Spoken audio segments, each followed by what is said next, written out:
Bonjour à toutes et à tous, bienvenue à celles et ceux qui nous rejoindraient. Nous allons suivre en direct de la place Saint-Pierre à Rome la messe de la Divine Miséricorde dans ce deuxième dimanche de Pâques. Célébration qui est également le point d'orgue du jubilé dédié aux fidèles attachés à la spiritualité de la Divine Miséricorde, le jubilé donc des baptisés qui vivent particulièrement de la spiritualité de la Divine Miséricorde et des mouvements qui s'en inspirent.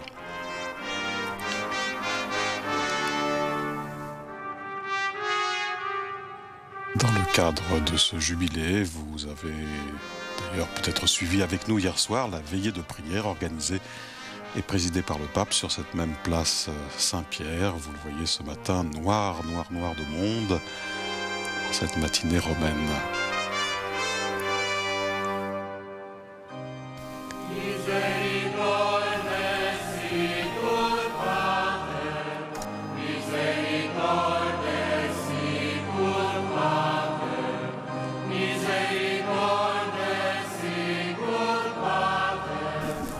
Et nous entrons donc à présent dans cette célébration eucharistique avec la procession au chant de l'hymne de l'année sainte de la miséricorde. Misericordes sicut pater, miséricordieux comme le Père.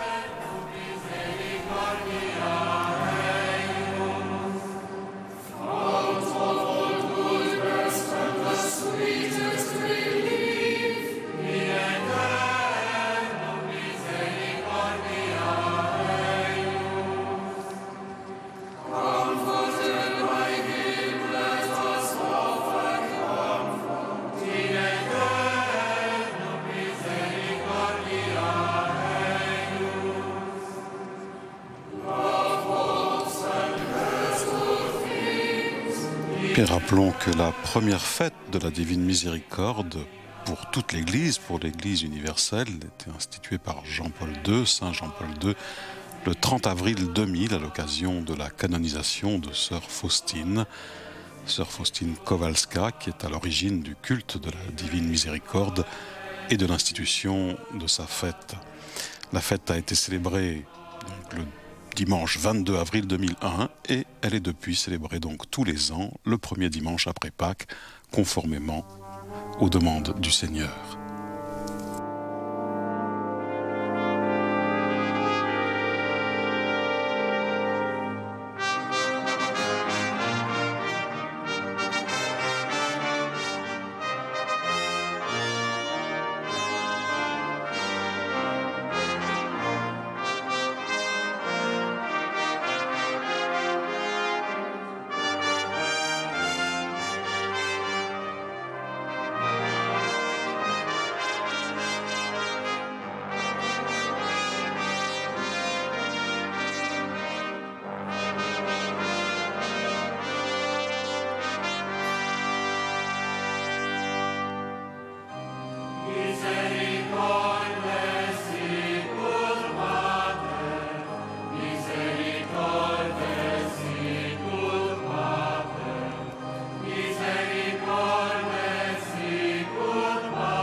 La Scola et l'Assemblée chantent à présent l'antiphone de ce dimanche, l'introït, de cette messe Quasimodo Geniti Infantes, comme des enfants nouveau-nés, Alléluia, désiraient le lait pur spirituel. Quasimodo, qui donna son nom également à ce dimanche, deuxième dimanche de Pâques dans l'octave.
Nel nome del Padre, del Figlio e dello Spirito Santo.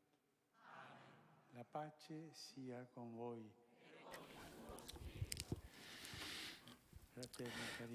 Très chers frères, en ce jour du Seigneur, Pâques de la semaine, prions humblement Dieu notre Père afin qu'il bénisse cette eau avec laquelle nous serons aspergés en souvenir de notre baptême.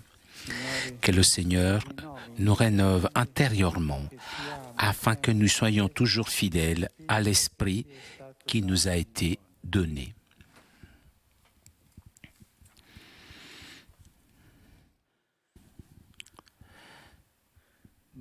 Dieu Tout-Puissant, écoute les prières de ton peuple qui, dans le souvenir de l'œuvre admirable de notre création et de celle encore plus admirable de notre salut, s'adresse à toi. Bénis cette eau que tu as créée afin qu'elle donne fertilité à la terre, fraîcheur et soulagement à nos corps. De ce don de la création, tu as fait un signe de ta bonté. Avec l'eau de la mer Rouge, tu as libéré ton peuple de l'esclavage. Dans le désert, tu as fait jaillir une source pour désaltérer sa soif. Avec l'image de l'eau vive, les prophètes ont annoncé d'avance la nouvelle alliance que tu voulais offrir aux hommes. Et finalement, dans l'eau du Jourdain, sanctifiée par le Christ, tu as inauguré le sacrement de la Renaissance qui marque le début de l'humanité nouvelle, libérée de la corruption du péché. Ravive en nous, Seigneur, dans le signe de cette eau bénite, le souvenir de notre baptême, afin que nous puissions nous unir à l'assemblée joyeuse de tous les frères baptisés dans la Pâque du Seigneur, du Christ notre Seigneur.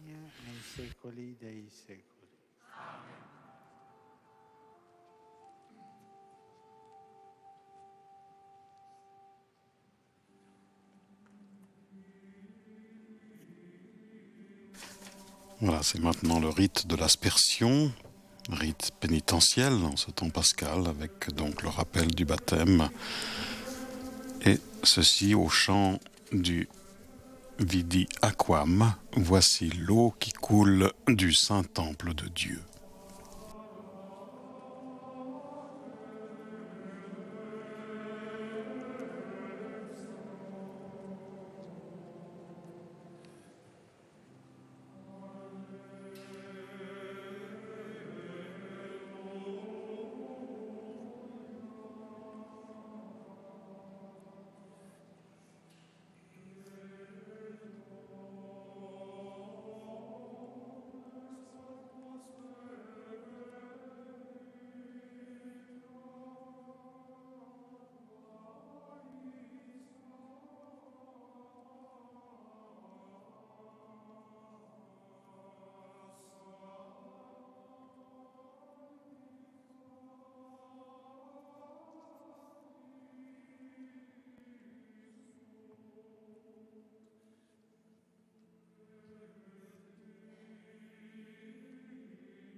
Dio onnipotente, ci purifichi dai peccati. Per questa celebrazione dell'Eucaristia ci renda degni di partecipare alla mensa del suo regno.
Preghiamo.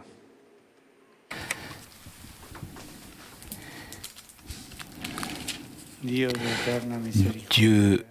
de miséricorde éternelle, qui à l'occasion de la Pâque ravive la foi de ton peuple, fais grandir en nous la grâce que tu nous as donnée, afin que nous tous nous comprenions l'incroyable richesse du baptême qui nous a purifiés, de l'Esprit qui nous a régénérés et du sang qui nous a rachetés. Gesù Cristo, tuo Figlio, che Dio, e vive e regna con te nell'unità dello Spirito Santo per tutti i secoli dei secoli. Amen.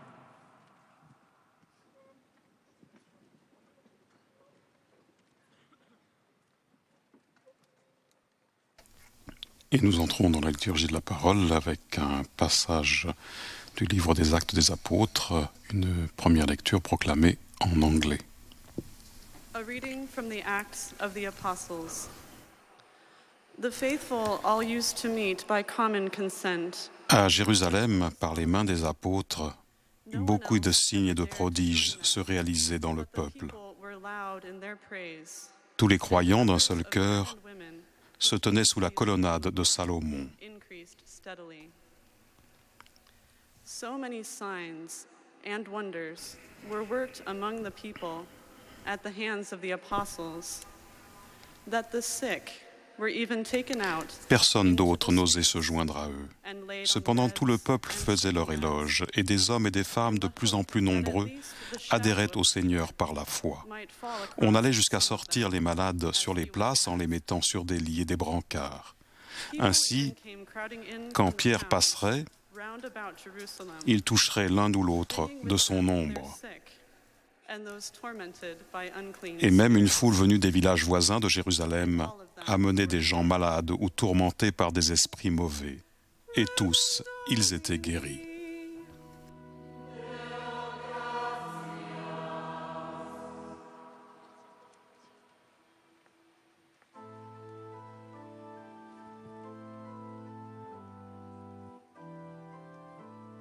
Nous répondons à cette parole avec le chant du psaume 117 « Rendez grâce au Seigneur, éternel est son amour ».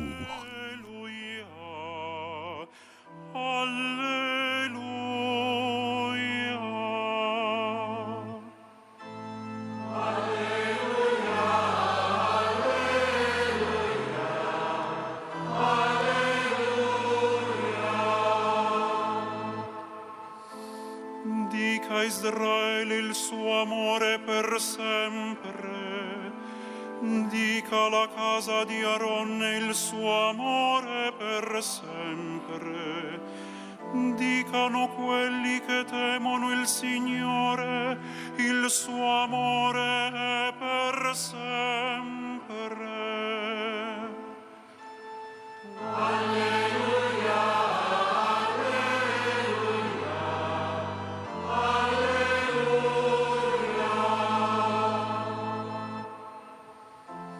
La pietra scartata dai costruttori è divenuta la pietra d'angolo. Questo è stato fatto dal Signore, una meraviglia ai nostri occhi. Questo è il giorno che ha fatto il Signore, rallegriamoci in essi ed esultiamo. Alleluia.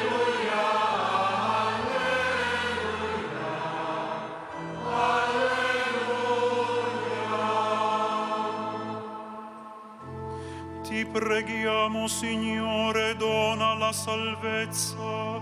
Ti preghiamo, Signore, dona la vittoria.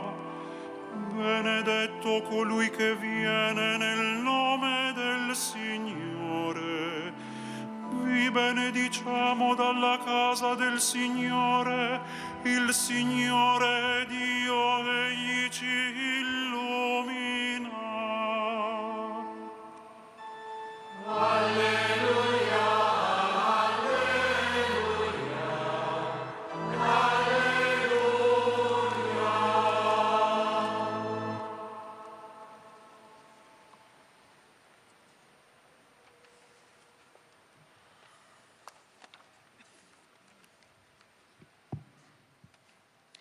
Lecture de l'Apocalypse de Saint Jean.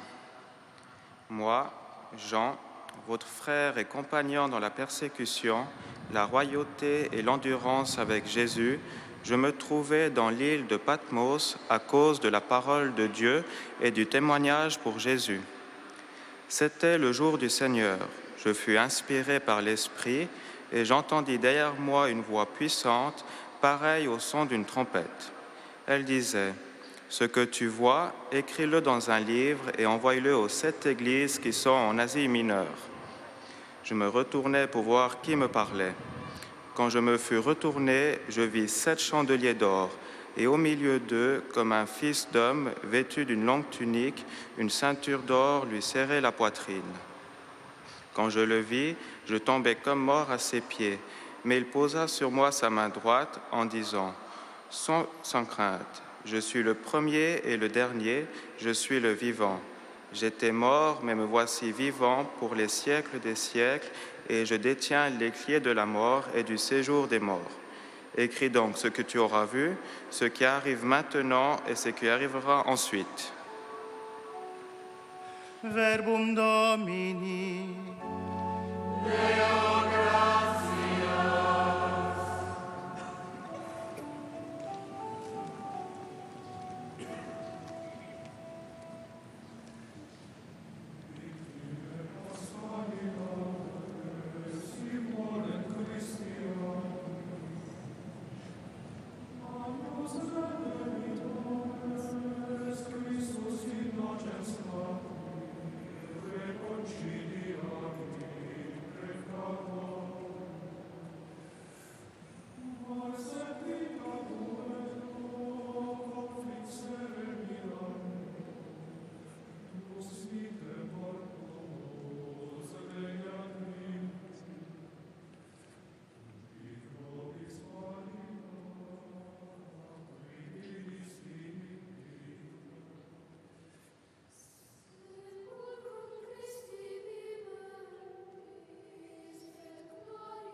Voilà, après le chant de la séquence Victime Pascali Laudes, à la victime pascale, chrétien offrait le sacrifice de louange, et bien après ce chant de la séquence, nous acclamons l'Évangile avec ce verset: parce que tu m'as vu, Thomas, tu crois. Heureux ceux qui croient sans avoir vu.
Dominus vobiscum. Lectio Sancti Evangelii secundum Ioannem. Gloria tibi,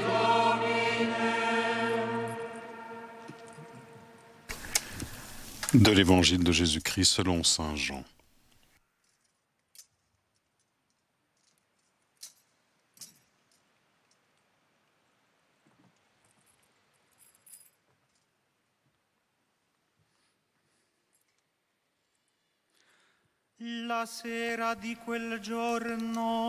C'était après la mort de Jésus, le soir du premier jour de la semaine.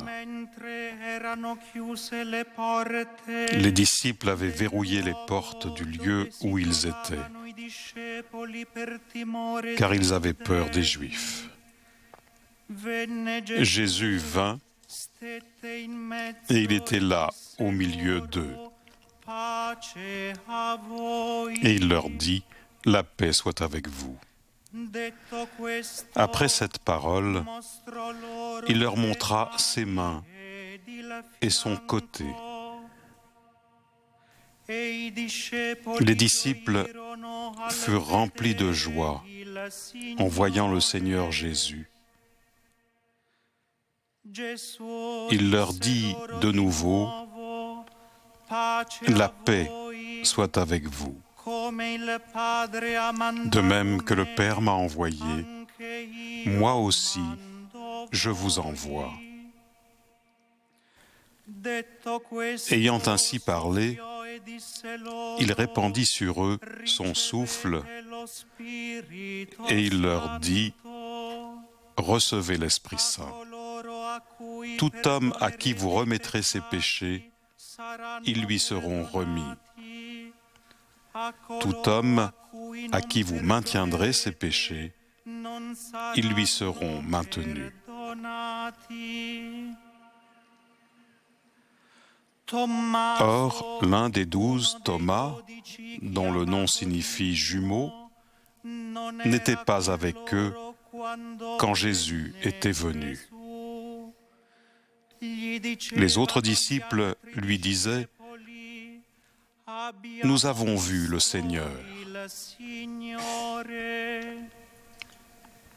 Mais il leur déclara, « Si je ne vois pas dans ses mains la marque des clous,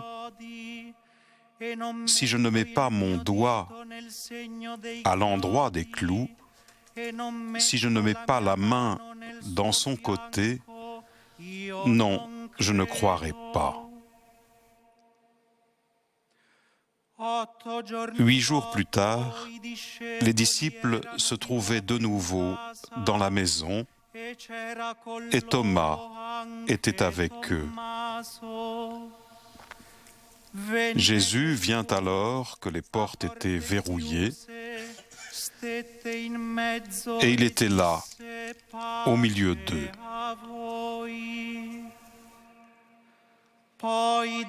Il dit,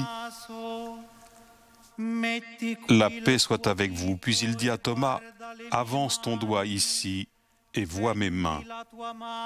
Avance ta main et mets-la dans mon côté.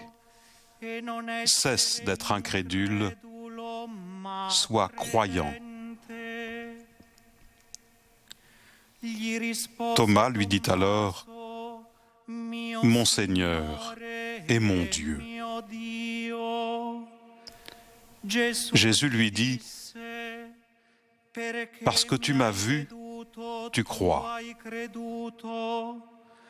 Heureux ceux qui croient sans avoir vu. »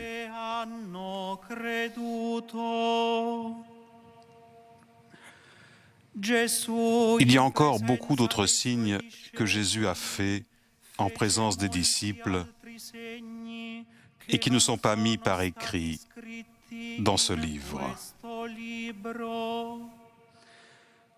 Mais ceux-là y ont été mis afin que vous croyiez que Jésus est le Messie, le Fils de Dieu, et afin que, par votre foi, vous ayez la vie en son nom.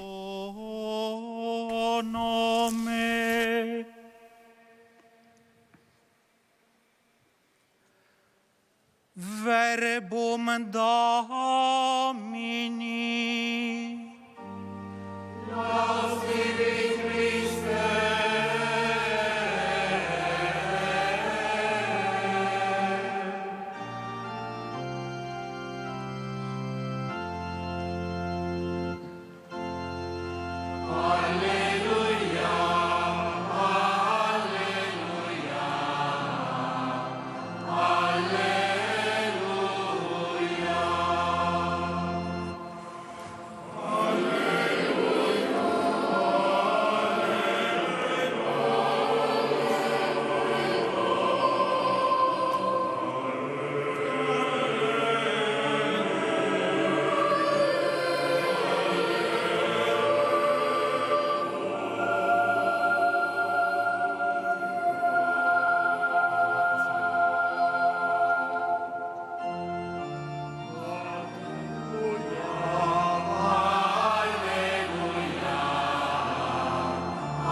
Vous voyez cet évangéliaire du Jubilé de la Miséricorde.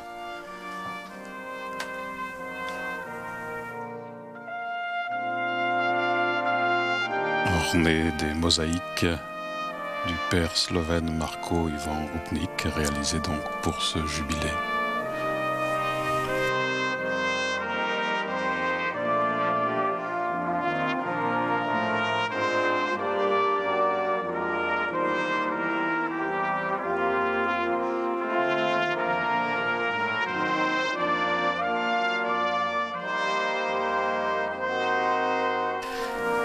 Et nous écouterons maintenant l'homélie du pape François en ce dimanche de la Divine Miséricorde et du jubilé dédié aux fidèles attachés à la spiritualité de la Divine Miséricorde.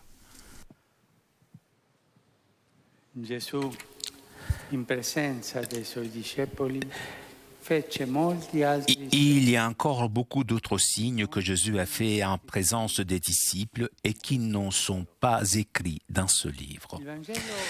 L'Évangile est le livre de la miséricorde de Dieu à lire et relire parce que tout ce que Jésus a dit et accompli est une expression de la miséricorde du Père. Toutefois, tout n'a pas été écrit. L'Évangile de la miséricorde demeure un livre ouvert ou continuer à écrire les signes des disciples du Christ. Des gestes concrets d'amour qui sont le meilleur témoignage de la miséricorde. Nous sommes tous appelés à devenir écrivains vivants de l'Évangile, porteurs de la bonne nouvelle à tout homme et à toute femme d'aujourd'hui. Nous pouvons le faire en mettant en pratique les œuvres de miséricorde corporelle et spirituelle qui sont le style de vie du chrétien. Par ces gestes simples et forts, parfois même invisibles, nous pouvons visiter tous ceux qui sont dans le besoin, portant la tendresse et la consolation de Dieu. On poursuit ainsi ce que Jésus a accompli le jour de Pâques, lorsqu'il a répandu dans le cœur des disciples effrayés la miséricorde du Père,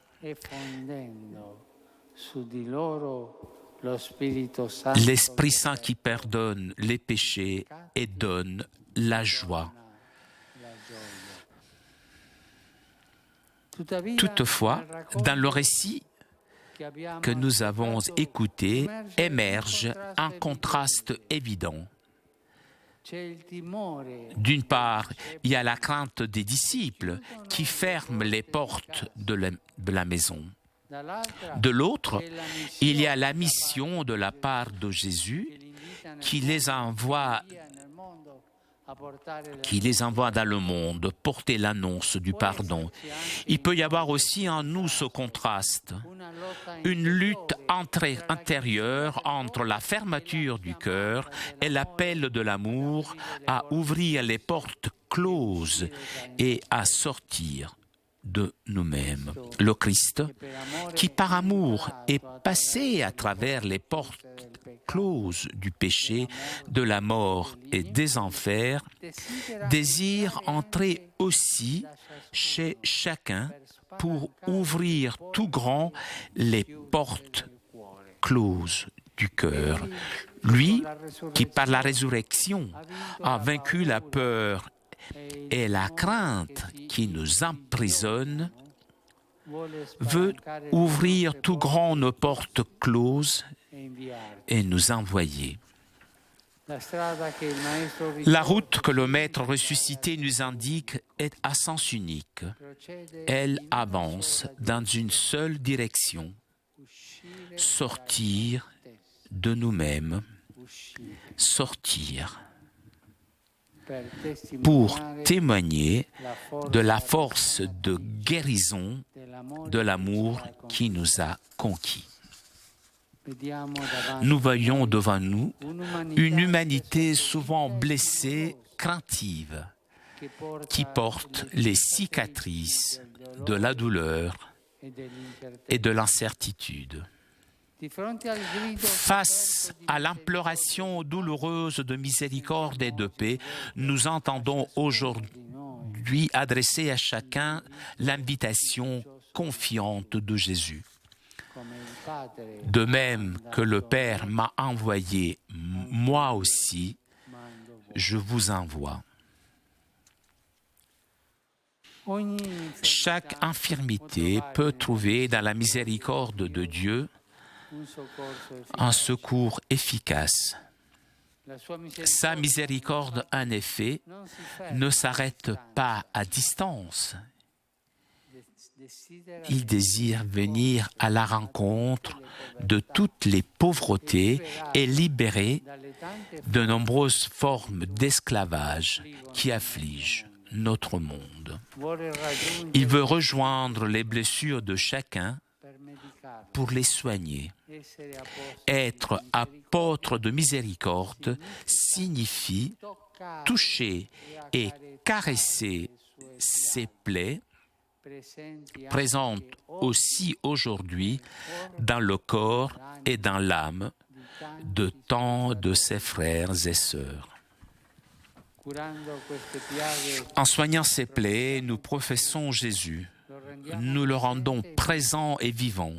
Nous permettons à d'autres de toucher de la main sa miséricorde, de le reconnaître, Seigneur et Dieu, comme fit l'apôtre Thomas.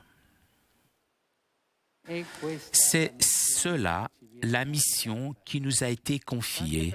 Tant de personnes demandent d'être écoutées et comprises. L'Évangile de la miséricorde à annoncer, à écrire dans la vie, cherche des personnes au cœur patient et ouvert, de bons samaritains qui connaissent la compassion et le silence face au mystère du frère et de la sœur. Il demande des serviteurs généreux, joyeux, qui aiment gratuitement, sans rien exiger en échange.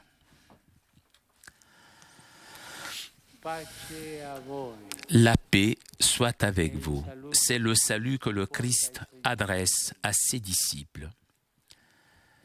C'est la même paix qu'attendent les hommes de notre temps. Ce n'est pas une paix négociée. Ce n'est pas l'arrêt de quelque chose qui ne va pas. C'est sa paix. La paix qui vient du cœur de ressuscité, la paix qui a vaincu le péché, la mort et la peur. C'est la paix qui ne divise pas mais qui unit. C'est la paix qui ne laisse pas seul, mais nous fait sentir accueillis et aimés. C'est la paix qui demeure dans la douleur et fait fleurir l'espérance.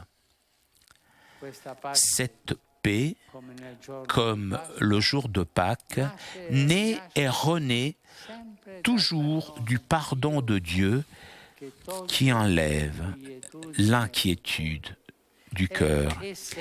Être porteur de sa paix, c'est la mission confiée à l'Église le jour de Pâques.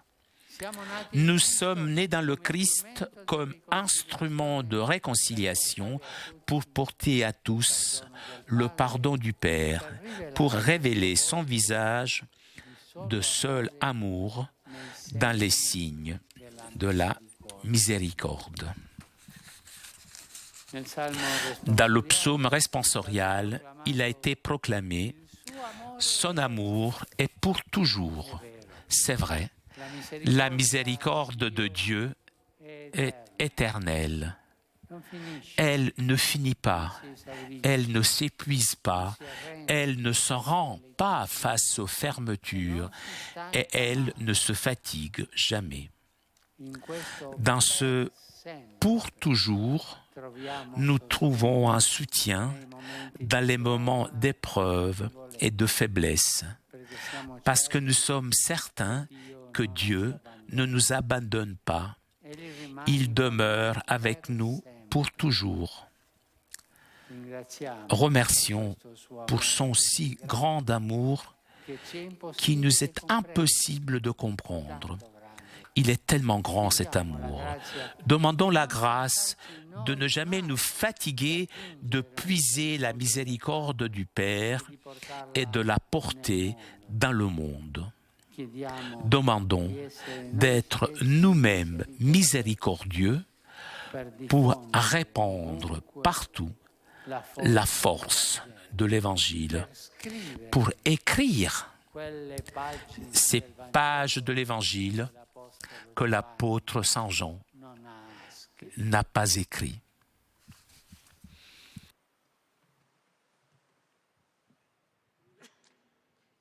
Rimaniamo alcuni istanti a meditare in silenzio. Let us reflect